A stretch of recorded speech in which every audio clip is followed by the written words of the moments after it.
Good evening, this is Raven Dana, and thanks for tuning in to Walking Between the Worlds.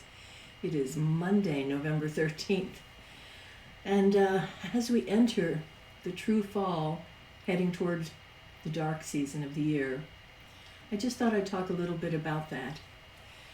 We're really designed to rest and recalibrate, to go to ground, to, like the leaves from the trees, let go and spend some time in the quiet.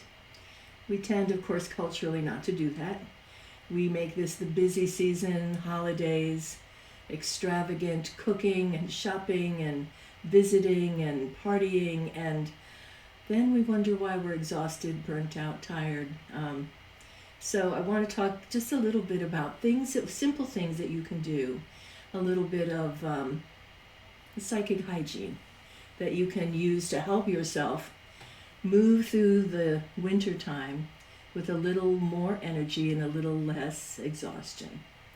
One thing that I would suggest is making a regular dark time practice of sitting quietly in the dark, literally quietly in the dark, for a few minutes, 10 minutes every day, and letting your mind come back to 0 point, come back to just your body, your senses, your awareness of the room around you. And of course, in the darkness, it's going to be a little bit easier. You won't be seeing that much. You won't be hearing that much. You'll be in the quiet, attending to yourself. That's a really good reset for your energy. It's a good time to throw off, to let go, to shake off any energies that you've gathered or collected during the day, anything that you've been exposed to that's chaotic, and to give you an opportunity to let it go and reground. We tend to look at that idea of the darkness as a bad thing, and it's not. When we enter into the winter time, the dark time of the year, it's a time for resting, for dreaming, for thinking about what's going to happen in the spring, for attending to our dreams, for making our plans for the wishes that we have. It's a time for going within and healing and surrendering to the quiet time. So I'm going to suggest practices that will help you to do some of those things.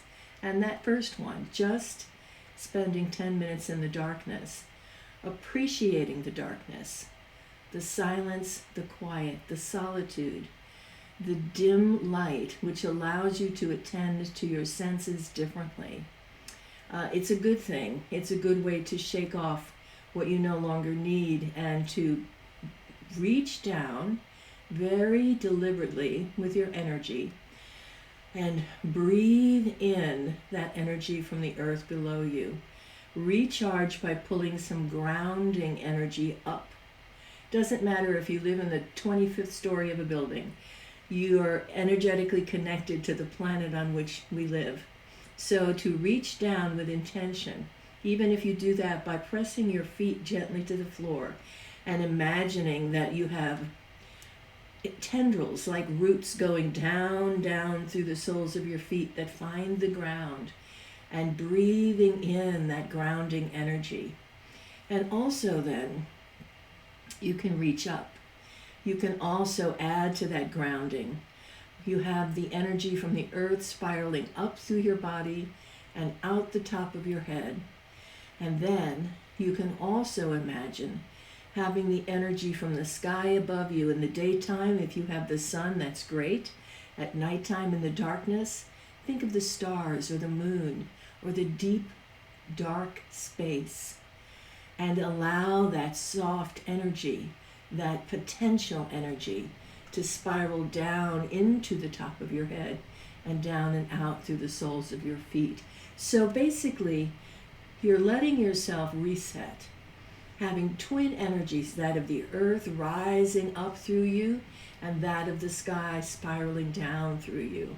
And it gives you a way to just rebalance and reset yourself. Now, you can use that in the quick version anytime you find yourself feeling particularly stressed or exhausted, or if you're in a situation that's loud and chaotic. Energy is energy. And when we're calibrated, when our bodies and minds are entering this time of year, we are meant for that quiet. And when we don't have it, things that normally don't upset us, you know, if we're at the beach and people are being loud and everyone's running around and it's high summer, generally that doesn't bother us much.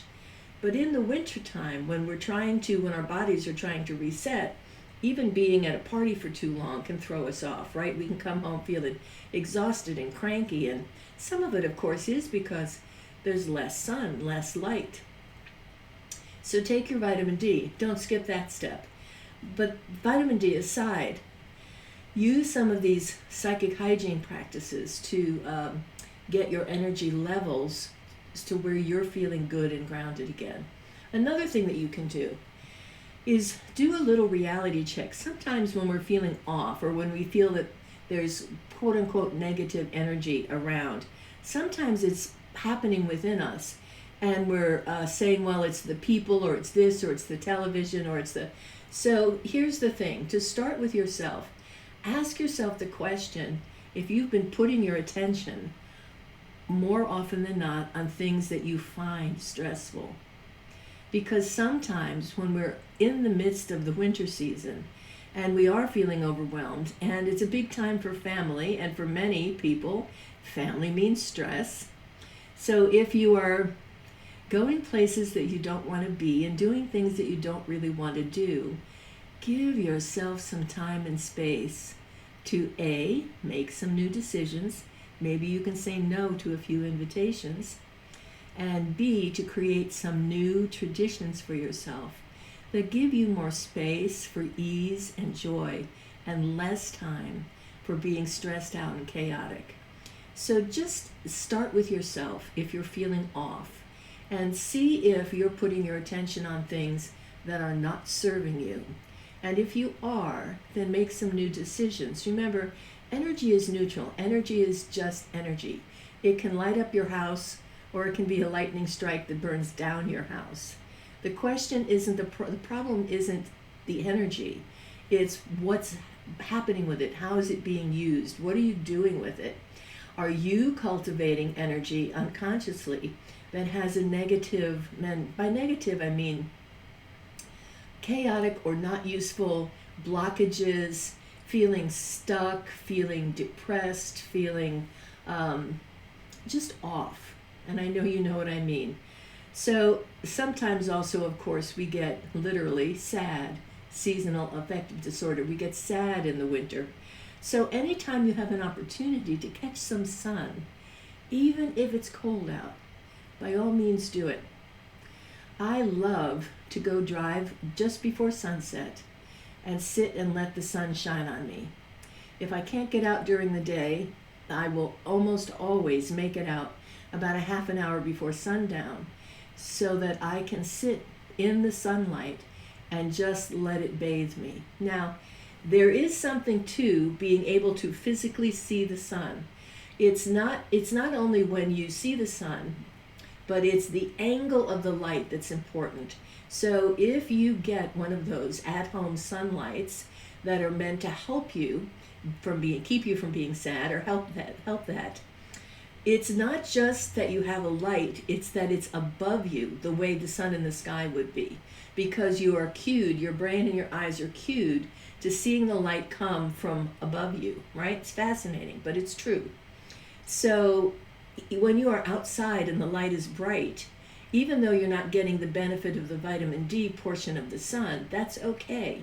It can still help you and clear you to have the brightness of the sun just keeping you company for a little while. So get out, sit in the sun, look up and see it. Give yourself that gift. And it might be a good practice to take whatever's been bothering you, to take whatever might be holding you back or making you feel stopped or stymied, and just let it go in the presence of the sunlight. Let the sun burn it away. I mean, the sun's warm even in the winter. Even though the air is cold, the sun is warm. It's still a big hot star in the sky. So you can utilize that energy of the sun to shine its brightness on your dark spots, on the spots that where you are blocking yourself or you are hanging on to things that are making you feel bad or off.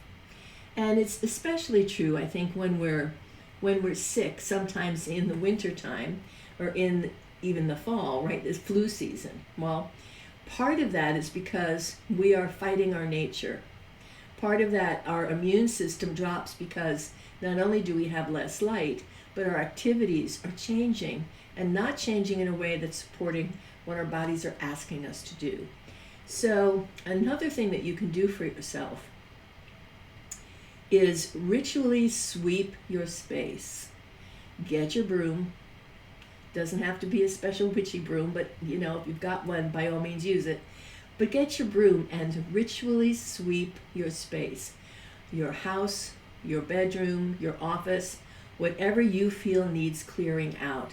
That action of sweeping your space with intention, saying whatever doesn't belong here gets to leave. Whatever chaotic energy is here, excess energy needs to leave so that you can have this quiet space. It's helpful, it's useful. And right along with that, don't forget you can hop in the tub or shower with a couple handfuls of salt and just salt yourself down.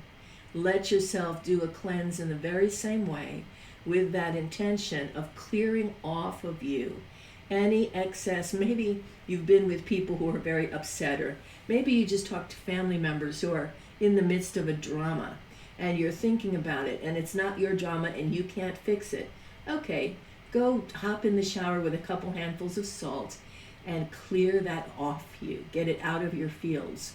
It's a symbolic and very powerful way to actually take that excess energy away so that you can feel grounded and centered again. And again, think about the darkness as the place of new beginnings. It's in the darkness of the womb that we grow. It's in the darkness of the earth that a seed is planted and waits out the winter for the warmth of the spring sun to rise to the surface. So use that image and those images to your benefit in the winter.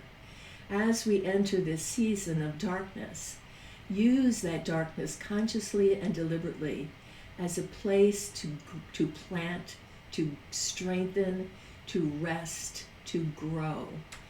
As we look to our shadow, it's a fine place to begin our growth for the winter season. To look at the things that have gotten under our skin, the things about ourselves that maybe we don't especially want to look at, things about our personality or traits that we have never really addressed. Look at your shadow side. Take a look. This is a good time of year to do that. And then let go. Acknowledge how you are and see what little changes you can make. If you find that you are a procrastinator and that you drive yourself crazy with it, then maybe help yourself by asking a friend to hold you accountable, right? You're not in this alone. I mean, we're not in this world alone. Part of what keeps us sane are the people that we have in our lives. Of course, they make us crazy too. We know that. But what I'm saying is there's a lot of good energy and powerful magic to be had by just asking for what you want. When you are stuck in your life and there's something that's not moving for you, ask a friend, right? Phone a friend. Ask a friend for a reminder. Now, I'm not saying phone a friend and complain. I'm saying phone a friend and ask for accountability. Ask for that person to help you hold yourself accountable for making a necessary change that you have been avoiding or procrastinating over, okay? So that's another thing that you can do. And I also highly recommend that you take the time during your little 10-minute time in the darkness to at least go to the window, even if it's frigid cold. At least go look outside. If you can get outside and you don't mind the cold, then absolutely get yourself outside and look at the sky. There's just nothing like the sparkling, beautiful crystal clarity of the stars in a winter sky. And to be able to be outside at night when the snow is falling and the light is hitting those snowflakes and it's like 1,000 little diamonds, 1,000,000 little diamonds falling through the air. So let yourself find ways to enjoy the dark time rather than hide from it or shun it or make yourself feel bad because you want it to be lighter longer. It is what it is. I know it's not, not my favorite phrase sometimes, but here's the thing. You're not going to change the shift of the seasons with your thinking or complaining. So if you're not a winter person and you're not a fall person, what you can do is find something there that you can enjoy. I love the fall. I've always loved the fall. I really don't mind when the clocks change. I really don't mind when it gets dark at 5 o'clock, like it's getting dark at sunset at 5:08 today. But here's the thing.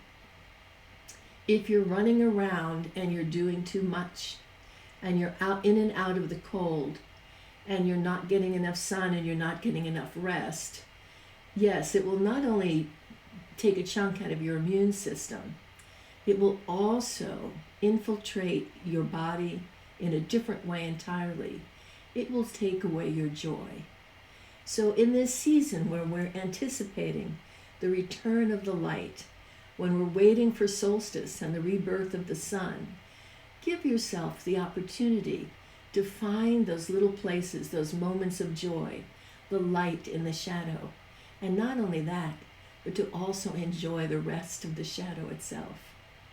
All right, it's my few words on the fall and the winter. I'll probably come back and ramble on about it a little more in a different way later on. I think that probably taking a look at some ways that we can effectively shield ourselves and ward ourselves during stressful times is another thing to take a look at. It's not today's conversation, but we've talked about it before. So if you feel that things around you are chaotic, one thing that you can do very quickly is just say the word to yourself or out loud, shield.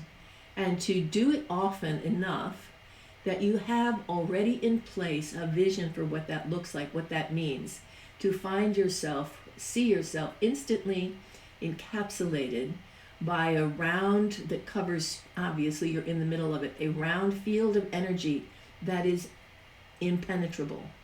A round field of energy that the only things that can come through are what you allow. So you can practice that. It's a quick and effective way to bring the energetic noise level down inside of you. So that's the thought I'm going to leave you with, is to practice shielding as well before you get thrust into the middle of the holiday season when the busyness is upon us. I hope you've had a wonderful October. Now we're in November. And enjoy yourself.